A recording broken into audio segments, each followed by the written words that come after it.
Hey everyone! In this video, we are going to learn the basics of viewport navigation. Let's dive right in. In 3ds Max, these 4 panels are called viewports. They give us different perspectives of our scene: the top, front, left, and perspective views. Knowing how to move around these is key for working efficiently in 3D space. We can change the top to the right view if we need to, and front to top view. Switching between viewports is simple too.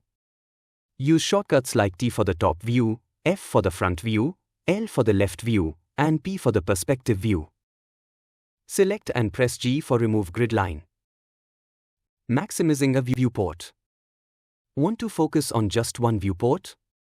Press Alt plus W to maximize the active viewport. Press the same keys again to return to the 4-view layout. Or click on the corner for change. Using the view cube.